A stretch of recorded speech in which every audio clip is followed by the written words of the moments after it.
What's going on, everybody? Treysm3gtr here, and before the actual video starts, I want to take a moment to pay some respects to Toriyama. For those of you unaware, he passed away on March the 1st, but I believe it was March 8th, so about 3 days ago from the moment I'm recording this and editing this, that the world found out that he passed away. I was listening to a podcast yesterday, I believe, and they said with the work that Toriyama created, you're essentially immortal in a way, and they couldn't be any more correct. I mean, the things that he created and accomplished and all of the above, I mean, he is going to forever live on through his work, and he will forever live on in our hearts. I can only imagine what his family and his relatives and, other close friends and whatnot may be going through right now. I can only imagine how much pain they must be in, and the world lost an amazing creator and one of the most interesting and entertaining people to walk this earth. But with all that said, rest in peace, Toriyama, and once again, you will forever live on in our hearts. Key. Key will be the main resource utilized by the many subclasses within TBS. We can call these classes the Z Fighters. Okay. First off, great change right off the bat. Instead of just calling it the Key class, because that's what it's been known as for God knows how long, it's being called the Z Fighter class. Which makes sense, because that's technically what they've been called in not just the anime, actually, or the manga even. I don't remember when they said it, but I know they have. They've said it countless times. But they said it in 99% of the official Dragon Ball games.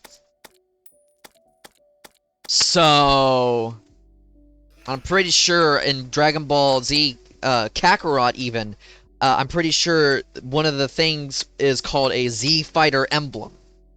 I could be wrong though. But a great change right off the bat.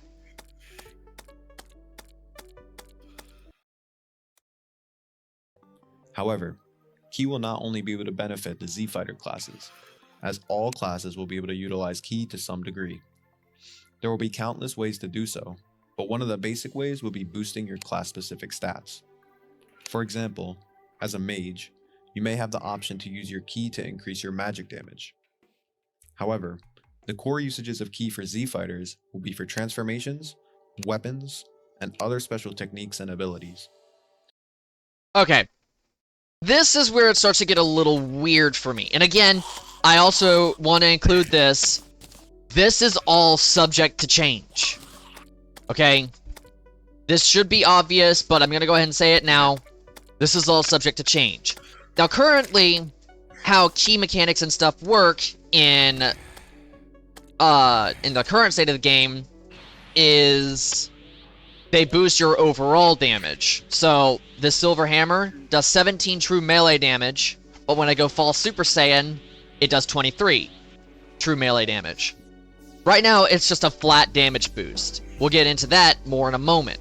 It's going to be kind of cool how you can amplify certain aspects of certain classes. Like, I guess it would be damage, defense, maybe even damage reduction, movement speed. I don't know, something like class unique. Probably. Yeah, nice. That would like, be really cool.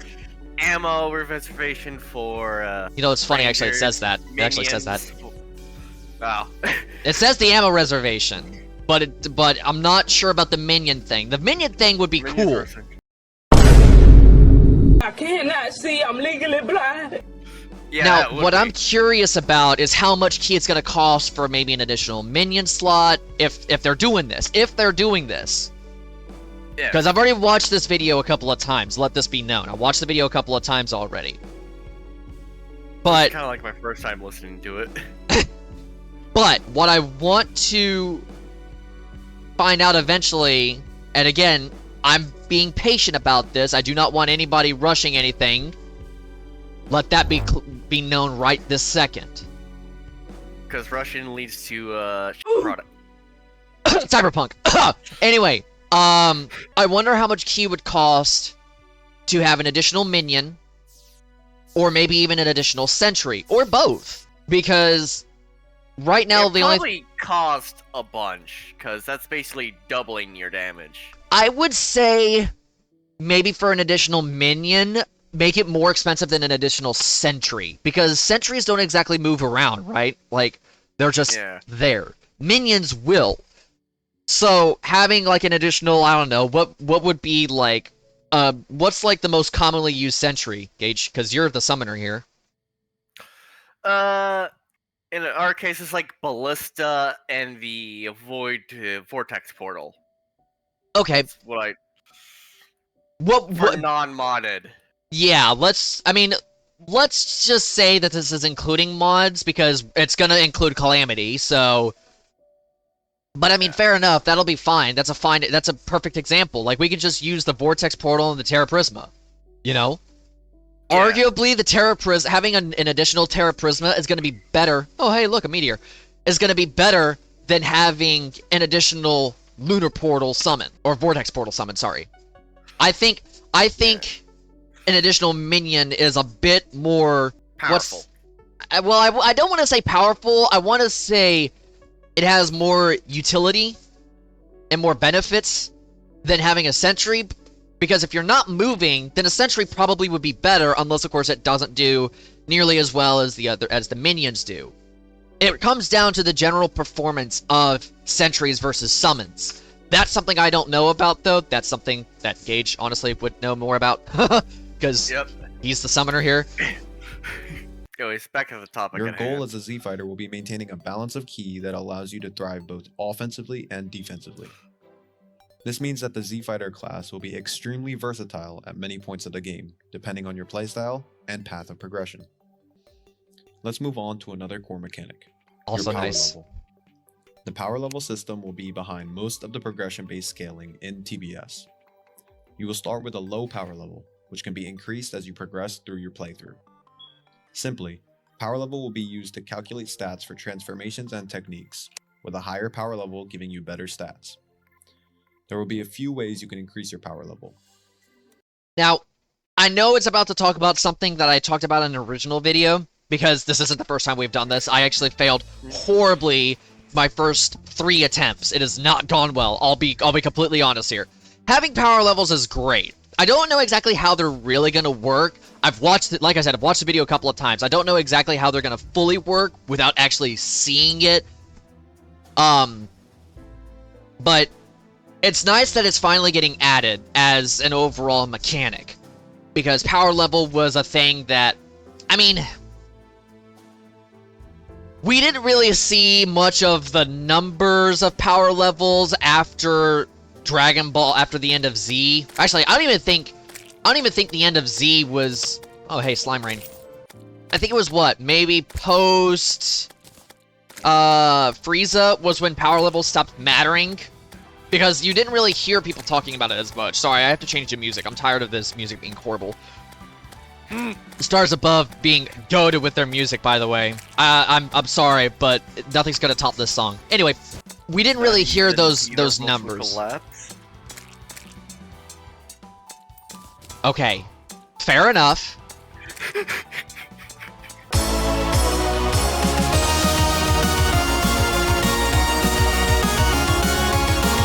Fair enough. But right now I'm more into the Asphodine and Eridani boss fight. Anyway, you didn't really hear the raw numbers of power levels for majority of the series. Like, not even in DBS did you hear power level much. Like, you heard it, but it wasn't as frequent as, especially in the Saiyan saga. Because everyone with their scouters. You didn't hear about it as much. Ha ha ha! Dodge! Ha ha ha ha! Not even Ultra Instinct. Training will be the core permanent method used to increase your power level.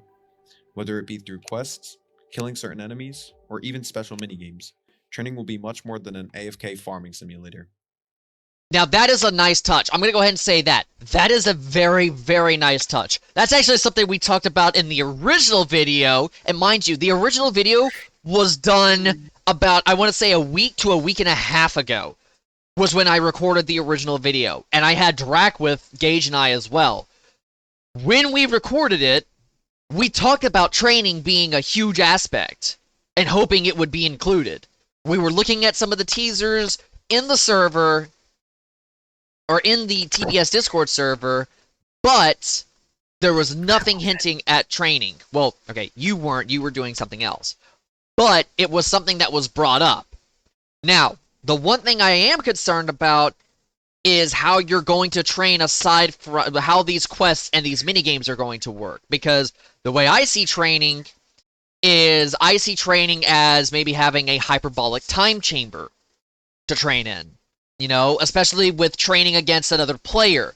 And having a mechanic set up to where you don't kill each other, but you put each other at least critically low on health. And in this hyperbolic time chamber, it's damn near impossible to kill somebody. That way you can maximize on your training. Something else, when training, you didn't just see people using key weapons. You saw them using actual melee attacks, like punches and kicks. They were throwing hands. They were. And feet. But that's something I'm curious about because technically speaking, the Z Fighters didn't just use key weaponry. So I'm curious if there's going to be a way to incorporate actually fighting with melee attacks like that in a game where there's really truthfully no way to use actual hand-to-hand combat. Especially whenever you're fighting certain, like, enemies. But there is a way to make it possible. It's just gonna be difficult. You can do it for certain enemies, maybe not any bosses, unless of course the boss is focused on somebody else and they're not trying to keep their distance from you. For example, if Aya Cthulhu is focusing on somebody else, it's not going to try to back away from you and stay at range, because Aya Cthulhu will do that. It won't get up in your face. Not every boss gets up in your face. They have certain attacks that will get in your face, but not every boss is like that. There are a couple that are. Like Hive Mind, for example, first stage will try to teleport to wherever you are, at least. Mm-hmm. But that's kind of cool that training's actually being implemented. Yeah. Using certain transformations and techniques will be able to temporarily increase your power level, effectively making you stronger, while giving you a balanced scaling boost rather than a flat one. This will allow all key-related content to scale as you progress, rather than having to leave your favorite abilities behind due to them coming along earlier in progression. That's also kind of nice, because there is a weapon that we like using in the base game right now. It's actually part of the base Dragon Ball Terraria mod. It is the Key Beam. And the reason why we like using this so much is because of its piercing capabilities. And the fact that it goes through blocks as well. Yeah. Which is nice because it falls off. Now, right now for me, it's doing 490 damage. False Super Saiyan brings it up to 535. But that's still not up to par with, like, even late pre-hard mode weapons. Like, you can't use it for too long. Like, you have to wait to be able to get certain weapons that will pierce through blocks. Like, I think the next weapon you get is the energy shot. Yeah. Oh, no, not even the energy shot does it. I want to say Spirit Bomb. Spirit Bomb will go through it, but Spirit Bomb takes too long. Spirit Bomb is not exactly as fast as the Key Beam. And even whenever it's been reforged, it's still not that fast. It just doesn't load up that quick. But I'm glad that this is going to be a change that they have, because we're going to love using that weapon. Because that weapon is very, very, useful. yeah, and it's very effective, because if there's something, if you're trying to hit like Eye of Cthulhu, and Eye of Cthulhu has charge at you, and you're on the ground, and he goes in the ground, most of the time you can't really attack Eye of Cthulhu until he's done charging. And especially whenever you do enough damage to Eye of Cthulhu, and he's going into second phase, that's a problem, because as he's transforming, you could do a lot of damage, but if he's under the ground, most weapons won't be able to do anything about it because he's under the ground. Unless, of course, you quickly mine to him and start doing that damage. The Key Beam, being able to... Hey, look, here's King Slime. Now he's dead. Anyway. But the Key Beam will allow you to do that, and if it scales, other enemies that do that, for example, let's just say the twins, because they'll do the same thing. Like, Spaz will charge at you, and as Spaz transforms, if he's under the ground and you have the Key Beam, if it scales, you'll be able to keep up the damage and get Spaz really low. So again, a nice change overall. Finally, let's cover the cool stuff you've all been waiting for. Transformations. Transformations will play a key role in many of your Z-Fighter playthroughs in unique ways. For example, transformations will not just be a massive flat damage boost after you press a button. That's nice, because what I was saying earlier with it constantly changing, or I'd say with it constantly changing, but with it just giving us a flat-out boost, like, Barrier of Light right now is busted. Like, it is extremely busted. It is the most powerful form aside from Suppressed God with Endless Key. And one of our playthroughs that I was doing with at least Drac and Tay was Presents Drop Random Items. And that's any item. That's how I actually was able to go Super Saiyan God before we even fought Eye of Cthulhu, because it dropped the test item for going Super Saiyan God. As a matter of fact, if I go here and I go to test, it dropped this SSJG test item. And you just use it and it gives you Super Saiyan God. It can also give you other things, but if it gives you the Endless Key and you're God of Destruction, and you have Suppressed God, that's game over. Because as we've come to... Suppressed God is easy to get. You just gotta kill Cthulhu. Yeah. Yeah. Which is ironic, because the damage you can do with Suppressed God is so unbelievably high that not even a full melee build with the Murasama will scale to match that. Even the ranged weapon, even a full ranger build and damage with the ranger weapon from the Primordial Worm. Hellbent Cannon. Yeah, that won't even scale.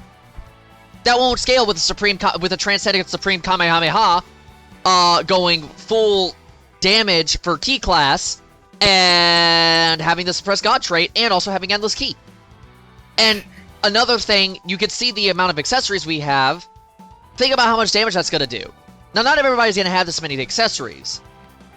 And with this changing, we might actually be able to drop a big chunk of all these accessories. Because the key class was kinda sorta irrelevant without an insane amount of accessories. Some people may say, oh, you're just not playing it right. Trust me. With all the key class mods we had, there was no way to maximize its capability without having these amount of accessory slots. It just wasn't possible. Because you didn't have enough key regen or enough key overall to keep up certain things. So finding a fine line between being completely overpowered and falling off quickly is very difficult. Not only does this get quite boring, but it becomes much more difficult to balance. Instead, most transformations will give you a small stat boost, while also giving you a new stat, which we will call ki efficiency. Ki efficiency will allow you to spend different amounts of ki to receive different benefits. For example, a basic use of ki efficiency will be reducing the ki cost of certain abilities, allowing you to use them for longer and better balance your ki. Another So, okay. Right now, we do have a way to do that with accessories to increase our ki regen. So, like, yeah, increase ki regen for this Earthen Arcanium.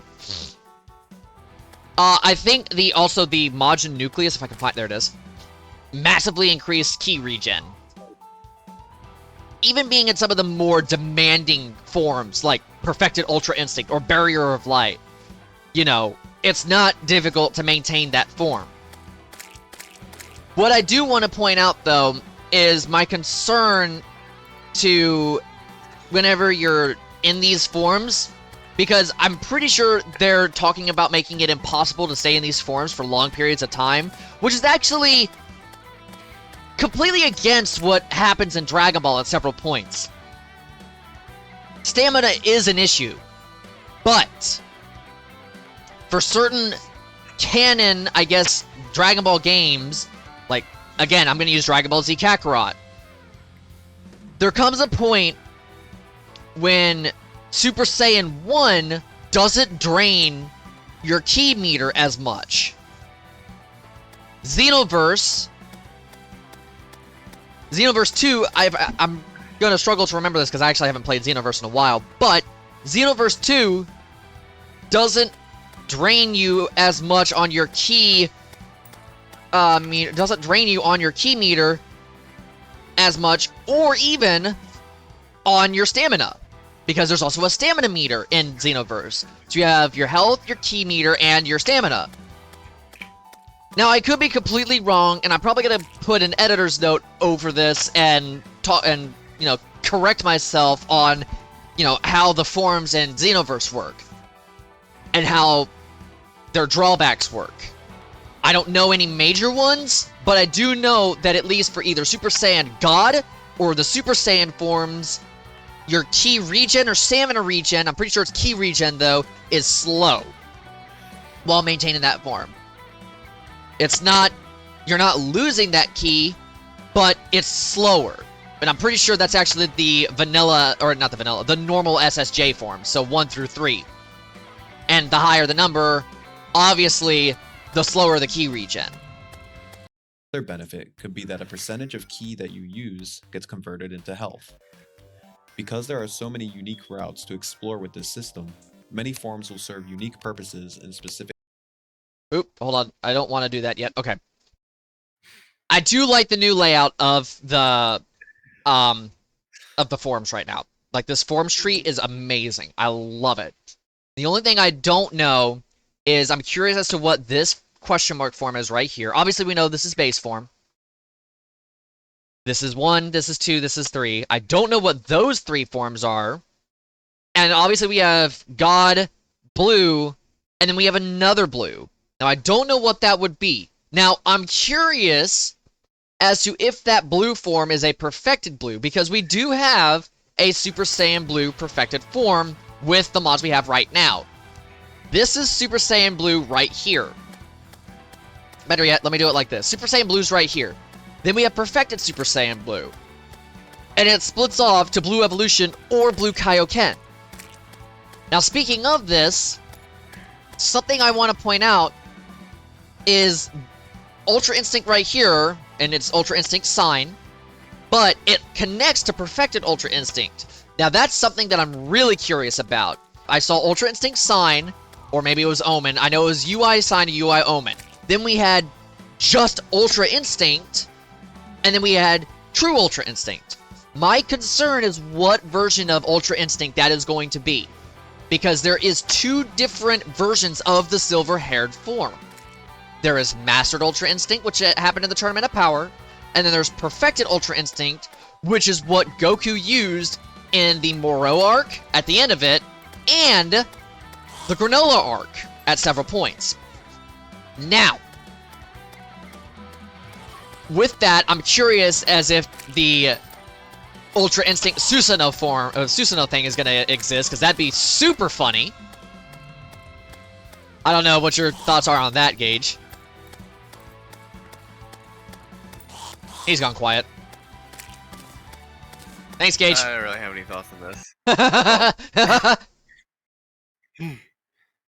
Unique purposes in specific situations. Okay.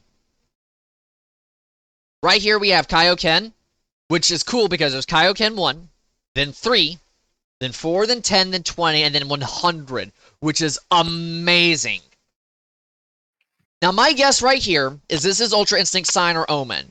This is true Ultra Instinct, and this is the silver-haired form. Again, I don't know which Ultra Instinct that is, because they need to clarify how the silver-haired form of Ultra Instinct is going to work. The way I hope it works is in the game right now, and obviously I'm pretty sure this is going to remain canon, or I say canon, but part of the game, is this mastery bar.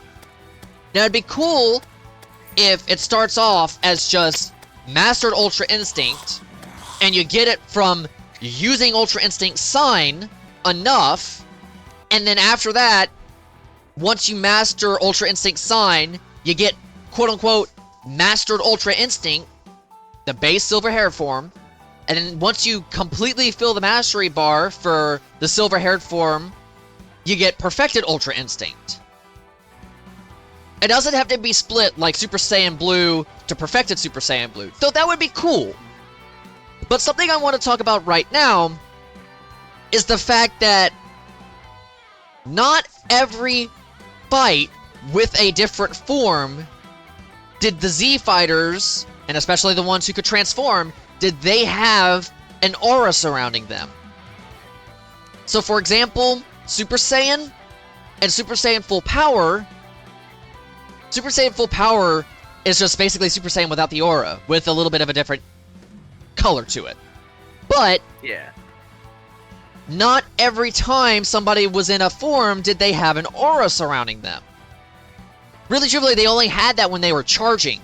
Or, if I can remember the term from Dragon Ball Z Kakarot, it's whenever your power meter surges. So when you power surge. That was also another thing. That's actually exactly what it was called a surge. That was another thing. Always having the aura? Oh, there it is. There's Super Saiyan Full Power. Oh, I have Super Saiyan Full Power, but I don't have, just normal Super Saiyan, which is kind of hilarious. But you shouldn't always have the aura. That's what I'm just gonna go ahead and say.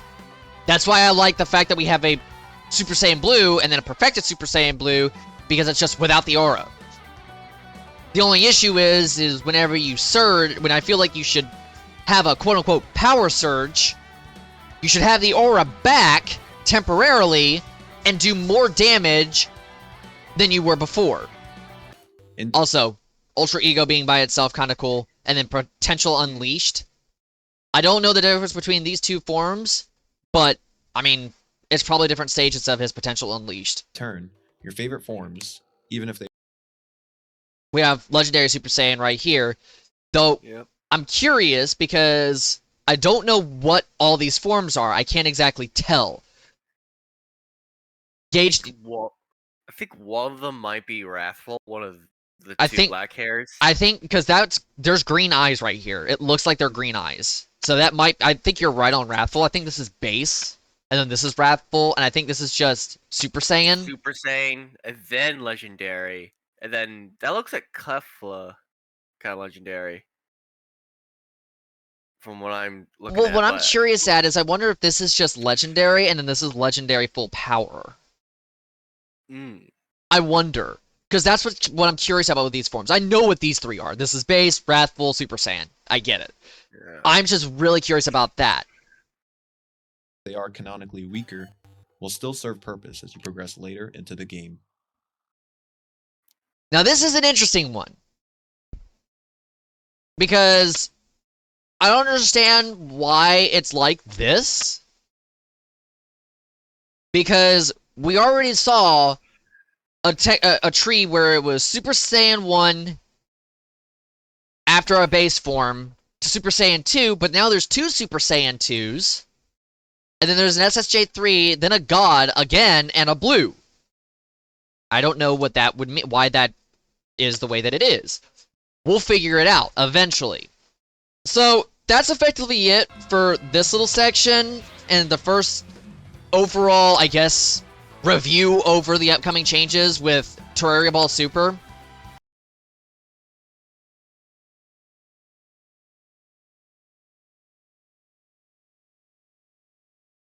That's gonna be it for this little bit, guys.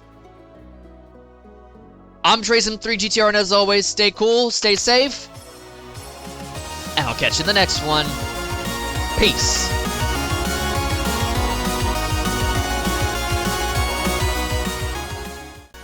Do it again! Hurry! Don't forget to like and subscribe and hit the bell. So you don't miss any of my future uploads. Peace! Again. Bad YouTuber.